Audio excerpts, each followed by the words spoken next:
I, y'all, I hate these people. Like, if I ever met Tim Pool, I would be like, bro, you are a piece of.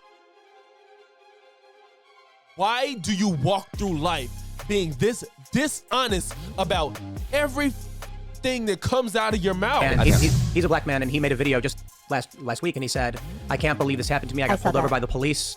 And he films himself as he gets pulled over. And the officer basically says, I pulled you over. He's like, no. He's like, well, you're speeding. He says, okay, license and registration.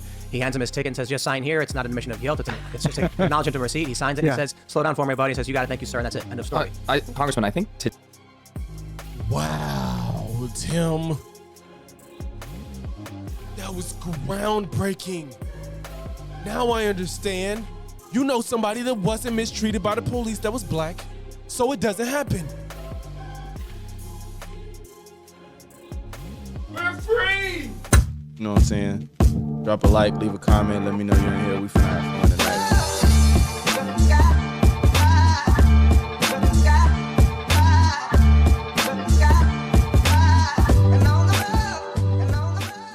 Ladies and gentlemen, Trump pardons roughly 1,500 criminal defendants charged in the January 6th Capitol attack. I don't know. Okay, I recognize 1, 2, 3, 4 faces. The Russian ass said, dude, yeah. This is, you see the title, Tim Russia Pool. Yeah, this is him. I recognize 1, 2. I don't know this guy's name, but I know he's like part of Tim Pool's crew, and he's right-leaning. Don't know this guy. Oh, I'm sorry, I can't see my mouse. The guy above Tim Pool, I don't know his name. I don't know the guy above him. This is the redheaded libertarian on the top right. Don't know this middle guy on the right. Bottom right is Ro Khanna, which is a Democratic politician. I don't know what his position is or he's running for or whatever, but the sweeping pardons would mark the beginning. There's one person, well, for certain, there's one person on the left in this panel. I don't know these 2 other people. Of the end of one of the largest investigations in FBI history. They say that President Donald Trump said on Monday that he was issuing roughly 1,500 pardons and commuting the sentences of 6 of his supporters in connection with the J6 2021 attack on the U.S. Capitol, when thousands of them stormed the building amid his false claims that the 2020 presidential election was rigged against him. He made the remarks after returning to the White House Monday evening. An attorney for Enrique Tarrio, the Proud Boy leader convicted of seditious conspiracy, told NBC News on Monday that his client was being processed for release from FCI Pollock, a medium security federal prison in Louisiana. Tarrio is serving 22 years in federal prison after being convicted of seditious conspiracy. He is being processed out.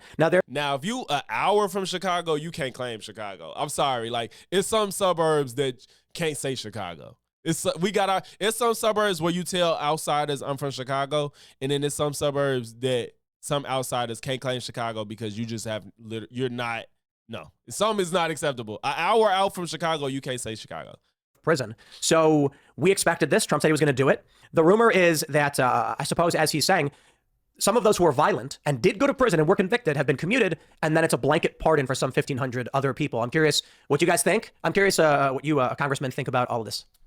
Well, look, I was there in the Capitol. I was in the Cannon building when that took place. And here's my view of it. If someone was out there caught up in the protest and just showed up and was swept in and went inside, I have a very different view of it than people who smash down buildings, threaten people with violence, hit law enforcement officers. So I don't know the pardons, but my guess is that some of the people, from what you're saying, who pardoned it actually engaged in violence and destruction of property. And my view is I thought Trump was going to be against crime. I mean, the law and order president. So why is any kind of violence on federal property not zero tolerance? Right. Do you mean, so I think there's only 6 commutations. You're saying of the 15, you think it's likely that some of those probably did engage in violence? Yeah, and the person for the seditious conspiracy. I mean, did he, if 22 years, you're sentenced to 22 years, you probably have done something that led to an imminent threat of violence. Maybe not. Enrique Tarrio was the leader of the Proud Boys who told them to engage in this violence and told them to keep engaging in that violence. So he got 22 years for seditious conspiracy. Why did he get out? Yes, he didn't physically commit violence, but he was the leader of the people committing violence. Wasn't he in there? Probably done something is a dangerous way to phrase it. Well, I trust the law. I trust the jury process there. And yeah, I mean, we're probably going to disagree on this issue, but I fundamentally believe that you can't go into the Capitol or plan things to go into the Capitol and engage in violence. That's different. Look, there were school teachers, they're dentists. They show up. They wanted to show their support. They got caught up in a frenzy. The doors are open. They go in. If they don't threaten anyone, don't have violence. I get that there was some of that was taking place, and I wouldn't go after that. But the people who were engaged in actually breaking the buildings, hurting law enforcement officers or planning to do that, those people should be held. I completely agree. I think that's why I've said commutation makes sense. No, you don't agree. Because I bet you finna run defense for Trump. Only because if someone shoved a cop or pushed him 3 years, 4 years is a long time to be in prison for, like. If someone shoved Tim, nobody's talking about somebody that shoved a cop. Why do these people act like these people weren't ravaging the Capitol and the police officers? They shit on Nancy Pelosi's desk. Cops lost their fingers, their eyes, their spines got fucking fractured and shit. People committed suicide afterwards. All this stuff that happened. And you're talking about if somebody shoved a cop. Nobody cares about somebody that shoved a cop, bro. Nobody cares. But honestly, if they went to jail for it, I don't care because of what the intention behind their placement of being there is the problem. Why you were there, you were lied to, you fell for the lie, and then you continue to make your point known even more than just protesting. You decided to go inside of the Capitol building while officials were conducting the Electoral Count Act. Yes, crime is acceptable as long as it's involving defending Trump. That's the only time these people don't care about crime. Shoving a cop. But for people who didn't know what was going on and walked in. Why is it either you shoved a cop or you walked in the building? What about the people that did the fucking most? Because they got out too. The people that did the absolute worst of the crimes, they got out too. You're talking about shoving a cop or walking in the building. Yeah, I agree with that. So let's talk about the people that got out that did the worst. That's what this conversation is based on, Pim. Into a building when the gates were down or open and got trespassed. I agree with. I'm curious what you guys think. Well, I think the biggest problem here is trusting that process, right? Because it was obviously abused. I have a friend, he's a photo. The biggest problem is trusting that process. So therefore, you shouldn't trust any other person that's been to jail for committing a crime, because all of a sudden when Trump is involved, you can't trust the process. But I guarantee you, any other instance where it favored your beliefs, you trust the process. I'm sure. As much as I'm not going to do it. I'm going to get my blood pressure up. Never mind. Journalist, he's independent. He was there that day. He wasn't even a registered Republican, but he was in there. He went inside, took photos, and walked out. He ended up getting sentenced to 4 years in prison for doing just that. So when it comes down to the actual process, it was obviously being abused there. They're painting him in court obviously as a being abused. What's your proof of that? Poor Trump supporter, and this was an insurrection, and painting him that way in court. That's obviously a completely abused system right there. Because to what standard? Why are you just saying this? Just walking around, nonviolent, didn't do anything violent, walking around, taking photos and getting 4 years from that's completely unimaginable. And there were a lot of enhancements on the sentences that turned out to be all unconstitutional by SCOTUS. They were adding to the sentences where they shouldn't have been. But to add to all of this, George Washington. What? You can turn your mic down. Okay. Yeah, I was going to say. Is that better? Damn. Yeah. Okay, good. I feel more comfortable. George Washington pardoned everybody who participated in the Whiskey Rebellion, and then Abraham Lincoln and Andrew Johnson pardoned everybody, all the Confederates. So it's kind of a thought that once this is done, once you've made it through, once one side has won and one side has lost, quote unquote, it's good. It's good for the country to just move forward and not to hold on to it, just to start to heal in that way. What do you think about that? I think, first of all, if it was a Democrat engaged in reconciliation, that's different than your own party. But look, that's why I said if someone was there, if this photojournalist is true that he just walked in and Kim, you talking about Ro Khanna, the guy with the Starbucks cup by him? took pictures, and if those facts are true, then I'd be very sympathetic to that person not being behind jail. And in general, I do think we have to find ways to come together as a country. But there were people who actually, smashed the Capitol building, who committed assault against law enforcement officers, and that should just be, forget the politics of it. This is, I view the Capitol as a sacred place. Like, do you believe in the pardons for the Confederates who probably did some pretty bad things too? She had to go all the way back to Lincoln to draw some type of comparison to January 6th. Holy shit. Much as some of the pundits want us to think we're in a civil war, we're not. So I think that was a different context. Let me ask you this. Exactly, so I think the challenge, to think that to justify shit that Trump did, she went all the way back to Lincoln, where the world was an entirely different way, and there's a lot of context that needs to be understood within that. Like this is what like, think about how much, bro. I can't fathom what if I'm trying to make a point to somebody that they're not understanding so they could get a better grasp, that I have to go back to like fucking 1802 or something like that, and where things were so different, and they're like, it's just crazy. I'm not a Stefan. You probably finna know. You probably finna school me. I'm not a history buff. I don't know the details of what they're talking about. I'm not the history guy. I just know that if we're talking about 2025 and when Abraham Lincoln was president, I know that there's a lot of context within whatever you're trying to compare. I know that much. This is insane to me. I don't know the situation, but I just know that there's probably a lot of context that's different than whatever the fuck you're talking about.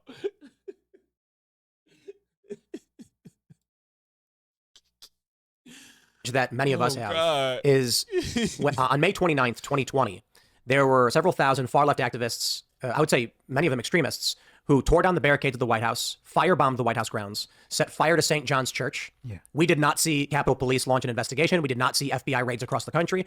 The president... I believe this is about the pardons and not the crimes themselves.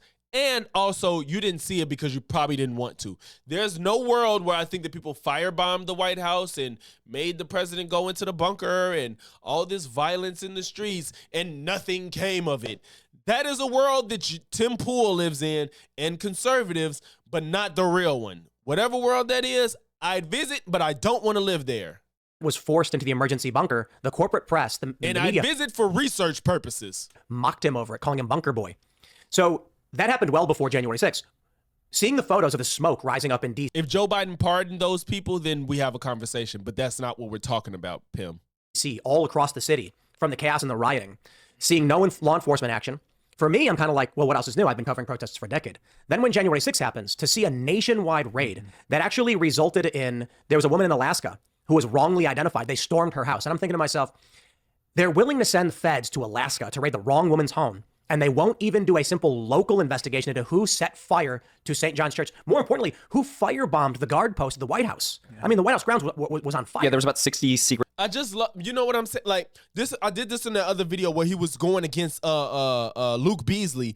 He tells these stories. He doesn't give names. He doesn't know charges. He doesn't know anything details. He just says whatever fits his narrative, whether or not he looked into it. And I guarantee if this even happened, he doesn't know the details. First of all, with Tim, I don't even know if it's true. And if it is true, what are the intricate details that distinguish whether these people committed a serious crime or a low-level crime and whatnot, and what was the end result? Because if they're in jail, shut the fuck up. And I'm sure they ain't pardoned either. So, but they're not pardoned because we haven't heard of it. So, what are you talking about? Yeah, like, you know what I'm saying? Like, these people, like, yeah, it's just, like I said, whatever you critique the left on, Trump has done 10 times over. That's my issue. I'm not saying you can't critique people on the left or Democrats or anything of the such. 10 seconds to show up, so I'm always in the wrong context. I wasn't saying I didn't think you disagreed. I didn't think you disagreed. I was just reiterating. I was saying you know more than me. I didn't think you disagreed. I don't know I don't think my latency is that bad, but I might have to make my latency less long. Because I want to engage with my chat, so I might have to decrease it, but I think it's at the normal where it's a little bit late. I don't know. It's a little late. I know that for a fact, but for the most part, I've been able to keep up. But yeah, Tim Pool lives in vagueness and generalities. Secret Service agents that were injured that night, dozens of police officers, dozens of vehicles, obviously St. John's Church as well. There should be accountability for that. I'm not exactly, and that's the thing. People on the left will say like, well, if this shit is true, if I grant you all this shit for being true, I don't agree with this behavior and it shouldn't just be let go. But first of all, you have to prove that it's actually being let go, and it's not. I don't think that's true because I remember I did another video I did. I don't remember which one, but I looked up. There was thousands of arrests during the BLM riots that they claimed it didn't happen. Thousands of people were arrested for crimes during the BLM protests. If somebody set fire to a building and they couldn't find out who did it, it's not okay, but it's like, how much resources are you going to expend trying to find a person to set fire to a building, because that can easily be done, and you're out of the scene within seconds. It's just I don't know. It's just hard to some crimes are easier to pinpoint a person to and some than others. The fucking Capitol building? You think cameras aren't in the fucking dozens in the Capitol? What? Almost the whole thing from beginning to end, everything is recorded. Like, along with people in the crowd's phones. Defending left rioters and protesters, and if they are committing damage to the White House, if they're threatening law enforcement officers, absolutely, they should be go to prison for that. I mean, after a trial. Exactly. I get your point. You're saying that the police, you feel the law enforcement are singling out people because they're conservative and supporting Donald Trump in a way they aren't on the left. Now, I'll tell you, on the left, they feel the opposite in this country. I mean, it's everyone is coming from their perspective of bias. The left says, no, the cops target folks on the left more. My view is, how do we get to a point in this country where we can agree that we should allow for protest, give people the benefit of the doubt, but when people are engaged in violence, there should be zero tolerance? Honestly, it seems like the Democrat standard right now. But y'all are making excuses for Trump people. Every single person, even if they were violent, even if they did do crazy things, that's like the Democrat standard that I've noticed the last 4 years. So maybe we just do that. Yeah, I really don't want to engage in what about. What did he just say? Democrat standard right now, just pardoning every single person, even if they were violent, even if they did do crazy things. That's like the Democrat standard that I've noticed the last.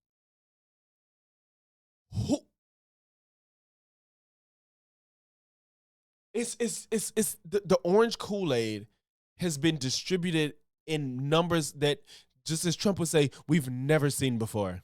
Numbers we've never seen before. He just said the Democratic standard is pardoning anybody for violence, no matter what.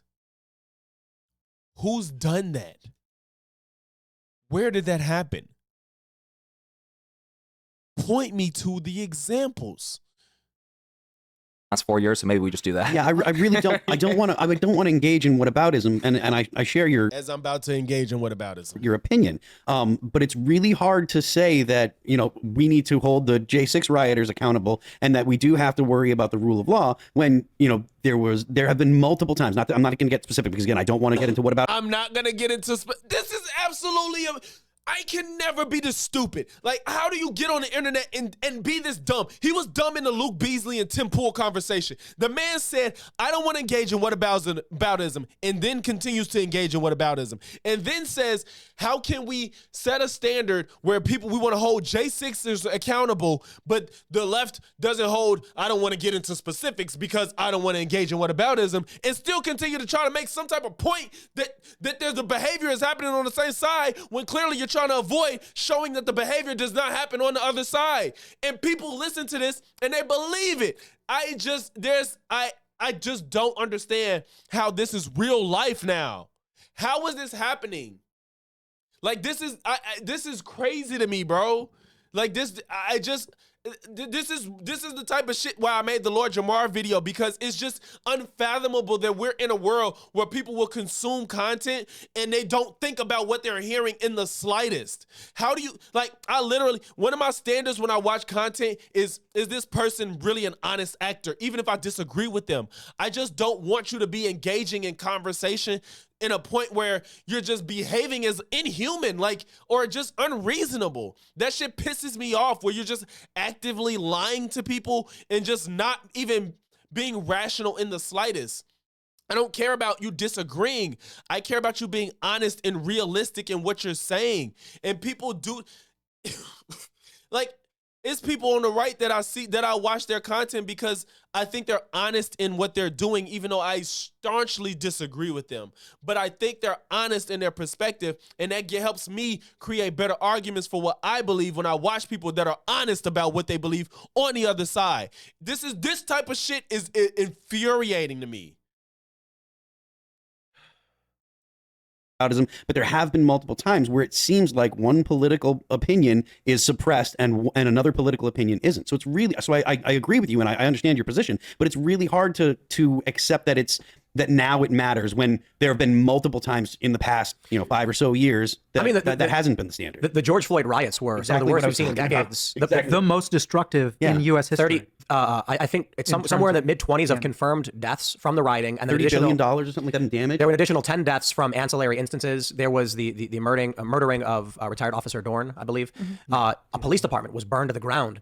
A federal building was under siege for 30 days. No, it was like over 100 days. It was over 100 days. So that was over 100 days. But they had the Chaz and the Chad where they actually they murdered 2 people. I completely agree with you, and in that I would love to be able to say, we should stop having these kind of like ignoring the law and stuff. But it's really, really tough to be like, well, we're going to be the people that are going to actually start doing that, and we expect the opposing political party to do the same when we don't really see that same kind of the incent, feeling from the left. So that double standard we see over and over and over again. And I think it's really interesting. We're talking about Enrique Tarrio, who is a Proud Boys leader. The Southern Poverty Law Center brands the Proud Boys as a white supremacist group. Enrique Tarrio, as you guys should know, is black and Hispanic. So again, that means absolutely nothing. This kind of thing. And of course the SPLC nothing. monitoring hate, unless it's Antifa, unless it's, Jane's Revenge. So yes, we should have a blind justice system that treats attacks on police and attacks on federal buildings as serious, no matter which side you're coming from. We should also have a little bit more of an investigation in the pro-abortion vandalism and violence that we saw. Oh yeah, I mean, it's like there's case after case after case where we can say, and I do say in this book about the weaponization of law enforcement, that there is a clear bias. And I understand, a lot of people on the left. So I feel like this is a panel with 5 people that lean right and 1 person that leans left. Crazy. Feel embattled too. And it's partially because we have these echo chambers where we say, oh, we're the ones who are embattled. We're the ones who are embattled. We're the victims. But if you look at this issue of crime, the left has a lot more sway. You have a lot more prosecutors who've been funded by George Soros and the Open Society Foundations. Around the country, we have more prosecutors. I don't know the facts. There's 72. How many are there?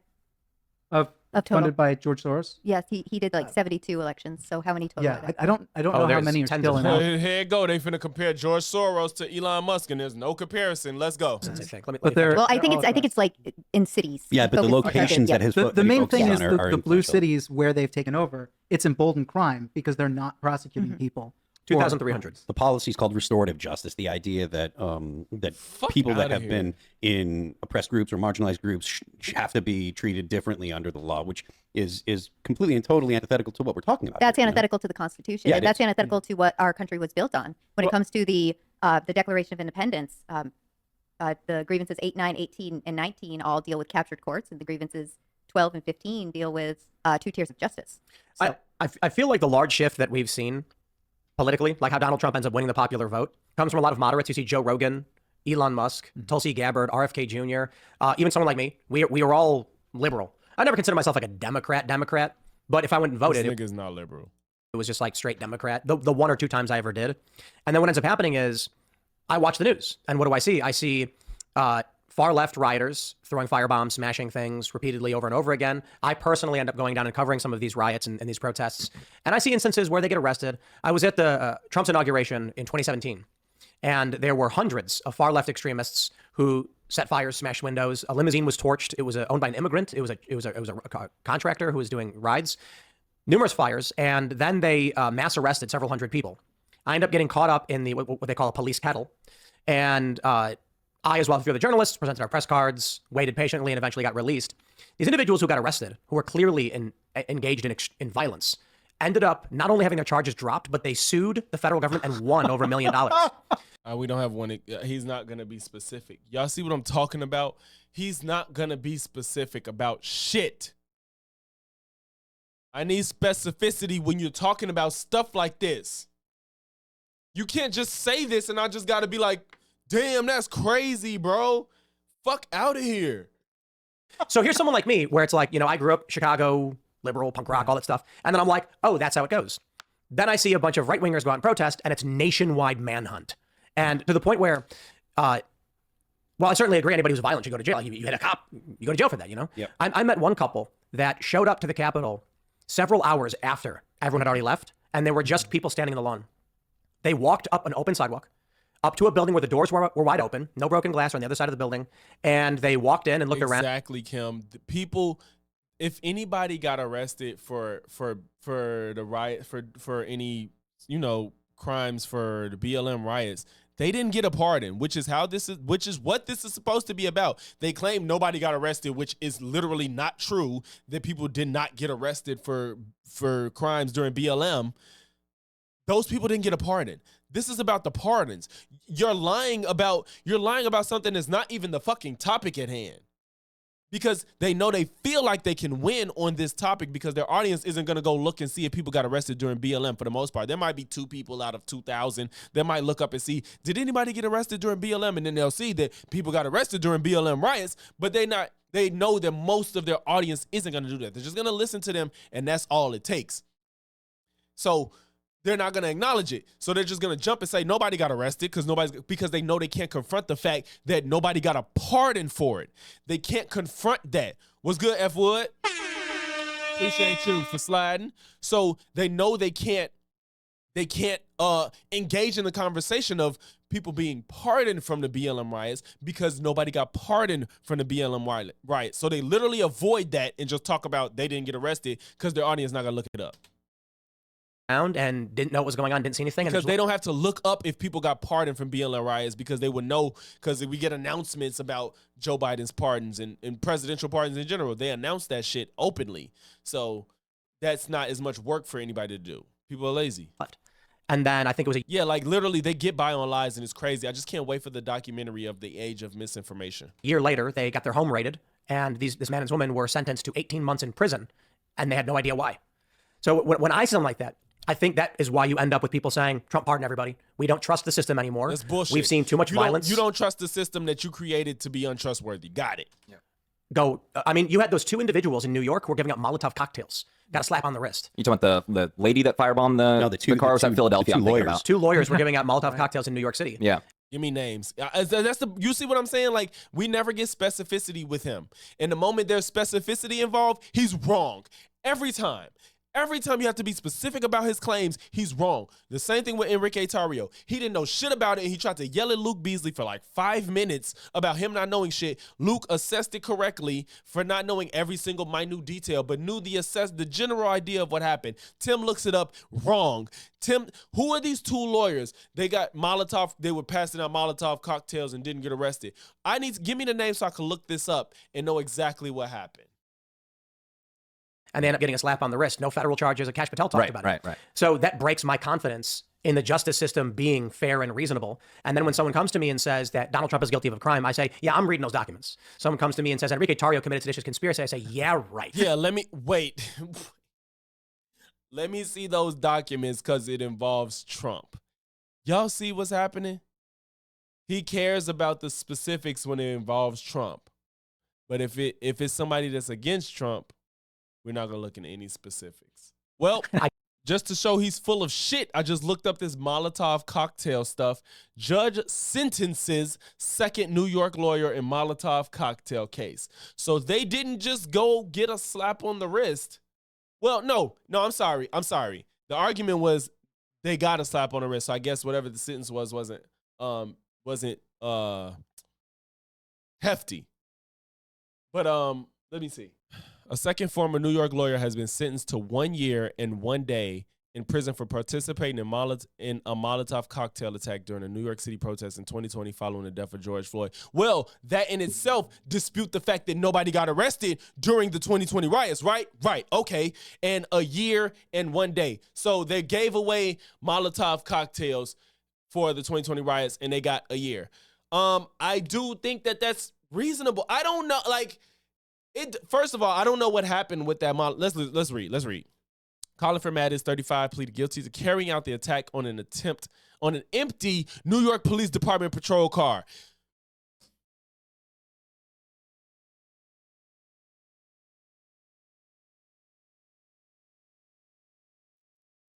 He set an empty car on fire and got a year in prison.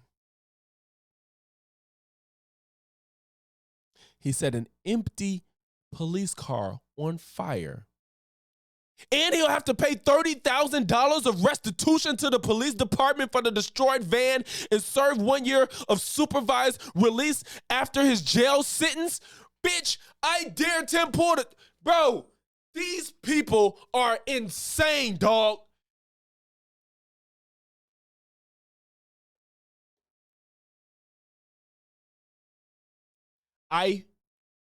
Y'all, I hate these people. Like, if I ever met Tim Pool, I would be like, bro, you are a piece of shit. Why do you walk through life being this dishonest about every fucking thing that comes out of your mouth? The man threw a Molotov in a unoccupied police car, got a year in prison, and has to pay $30,000 in restitution, and is on supervised release after jail, and he feels like they got a slap on the wrist? Compared to people that tried to storm the Capitol and beat on police getting 4 years max? Do we not see how maybe that might be comparable in punishment? You're harming a government official to hurt with your intent of harming other government officials, and you get 4 years max. Compared to somebody that set a car on fire that nobody was in. And these are both people of color. So you can't say that they're like being easy on people that ain't white. Bro, I'm livid. I thought that there was at least a level of merit to what the fuck he just said. This is absolutely, this is the type of shit where I say, like, I can't listen to this person at all anymore. This level of dishonesty is just I just can't wrap my mind around it. No matter how much money I make, I couldn't just live my life being this dishonest. This is crazy. I just don't believe it. I can't believe it. And I think that's the reasonable take. Not that it's wrong, but to start from a place of skepticism and then say, show me the actual evidence, because the word of a jury in a 90% Democrat district is not enough for me to believe someone actually did something wrong, at least right now. Well, and that's the real tragedy of all of this, is that the weaponization of the prosecutions is the one thing. And of course, not a majority of the prosecutors across the country have been supported by George Soros. That wasn't what I was... I think you're saying more liberal. I was saying, yes, they tend to be more liberal. These rogue prosecutors tend to represent the cutting edge, and they're seen as the cutting edge among the prosecutor community. And then you see many of these examples over and over again where there is not equal justice applied. And usually that's because of the prosecutors. Sometimes, unfortunately, it's also because of the juries. And I love our system of justice. I think the jury having the ultimate say is, it's ideal. But the problem is we're almost living in two different worlds where the right and the left can't see eye to eye on almost anything. Let me ask you this, especially because we're on Martin Luther King Day. If I concede that there were some people who, like your couple, went in, shouldn't have been in prosecuted for 18 months. And I also will tell you that anyone who engaged in violence, looting, rioting, whether they're doing it in the LA fires right now, should be locked up, or if they did it in response to George Floyd, which was, in my view, a total case of police gone rogue. But if the response to that has to be in the King's tradition. Hey, like Kim said, if y'all still in here rocking with me, make sure you leave a like, man. That's the least you can do. It's free. It's free. It's free. It's free. You can leave a like, man. Just leave a like. Peaceful protest.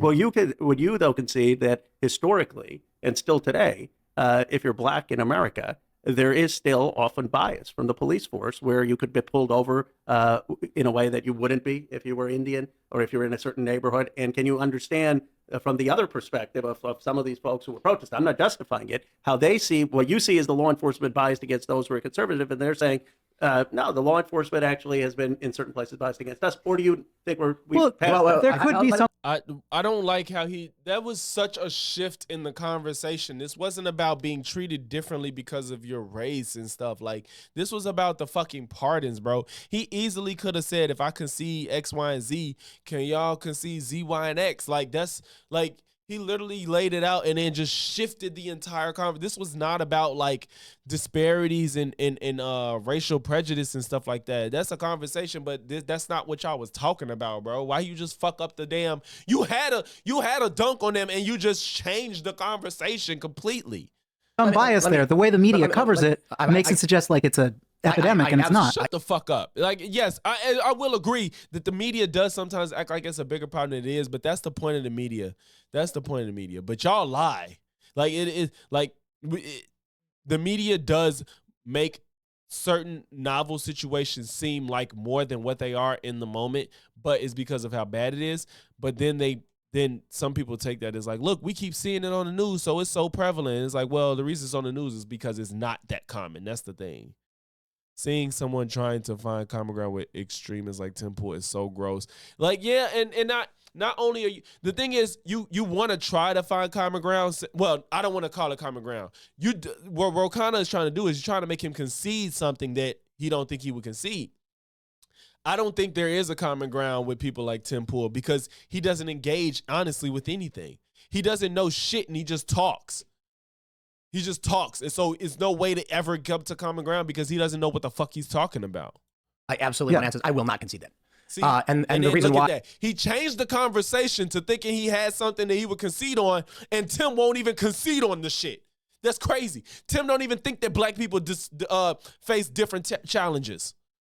Is from minorities. I ain't gonna say black, minorities. Logic standpoint, it would be impossible for a person, or largely impossible for a person, to know what the experience of another race is. So we hear stories. And we are told that I don't know if impossible is the word. If you know these people and see their experiences, it's not impossible to know the experiences. Not all people, but there's people of minorities that you can find. You know what I'm saying? Find the type of stories and experiences they deal with.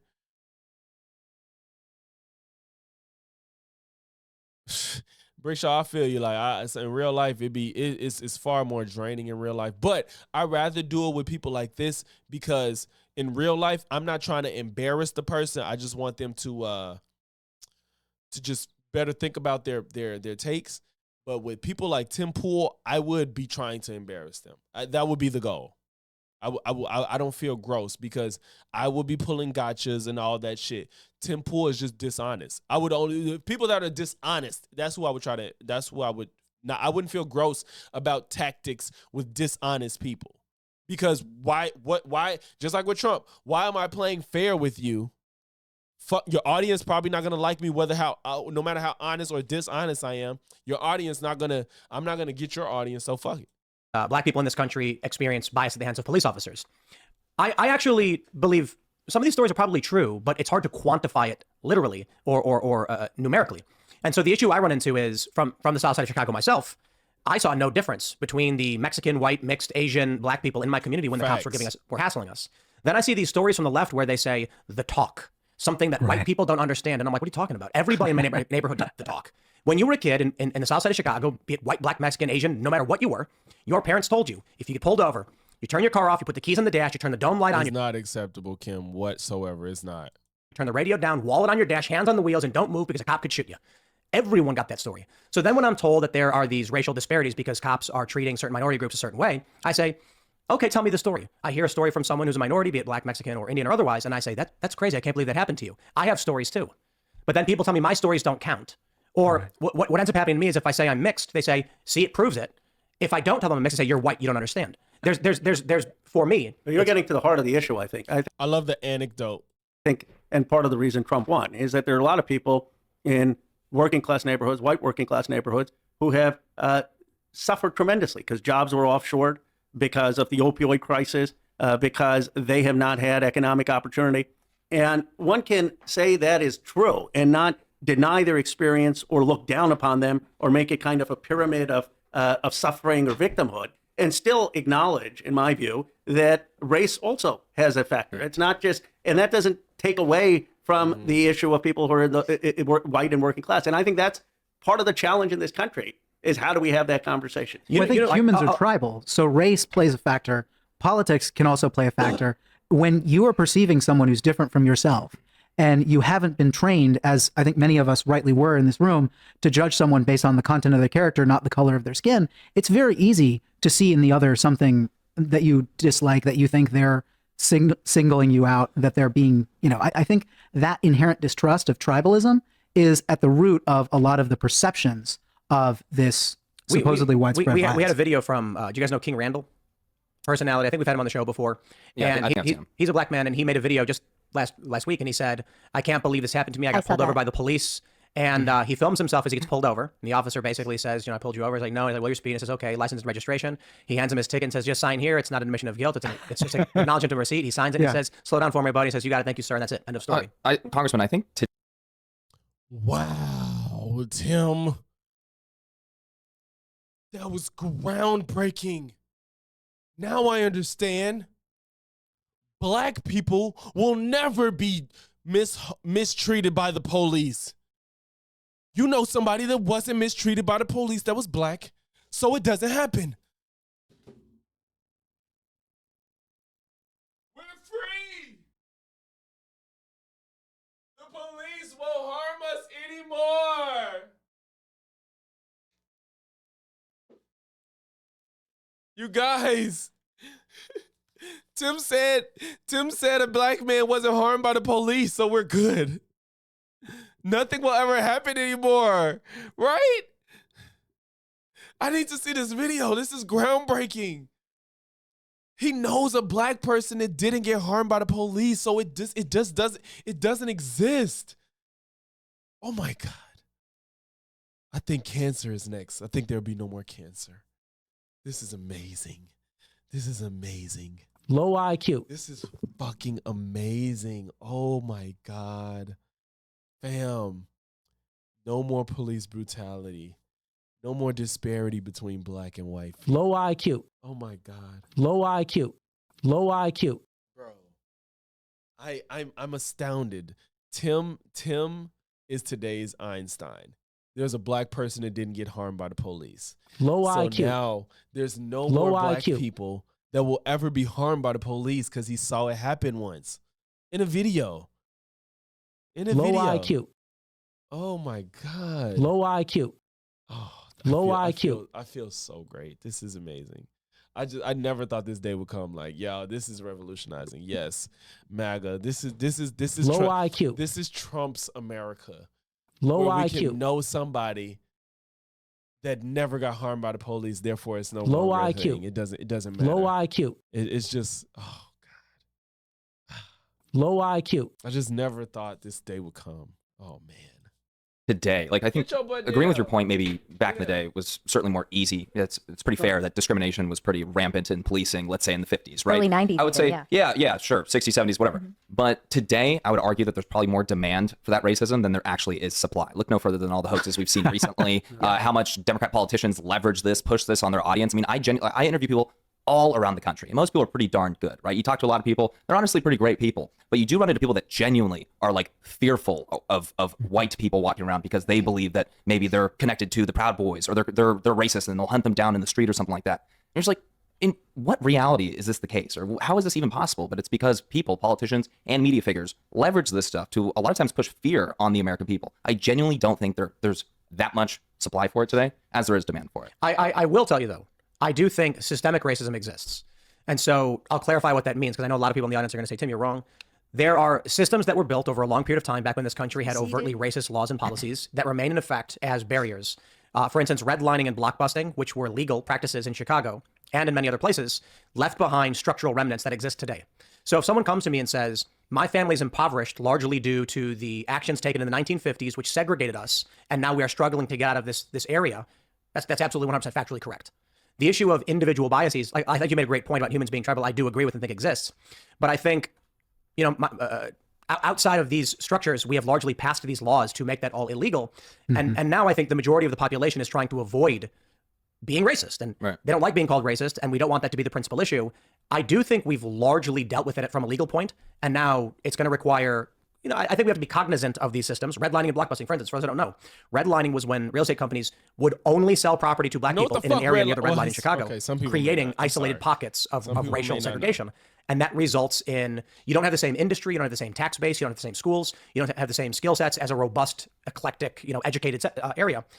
Being aware of that, I think, is important. But I think blaming cops and calling them racist when, police departments in big cities are even, right, they have affirmative action for the past 20 or 30 years. I would say, I think we may have swung the pendulum a little bit too far in the other way, which is causing more problems. Well, part of the challenge, I think, is that we've been having these conversations in silos. So if someone says, your point that you think that there isn't as much racism, the reaction on the left often can be, well, that's just a racist thing to say, and that puts you in a position of anger and defensiveness. And on the right, on the flip side, if someone says, no, I actually experience the world through race and come live it in my shoes, on the right, people say, oh, they're just engaging in identity politics, and they're just making this about race for advantage as opposed to being authentic. And the reality is those two groups aren't talking to each other. And one of the things we got to do is have their authentic people in the George Floyd protests, not the ones who rioted, who, my friend Jamal Bowman, I mean, he will tell you what he thinks it's like being a black person in New York. And you should talk to him about where you think being white in a neighborhood was, you had the same experience. And we ought to be able to have these conversations without labeling each other in a derogatory way. Thanks for checking out this clip from Timcast IRL. Ooh. Okay. Tim Pool is a fucking idiot, bro.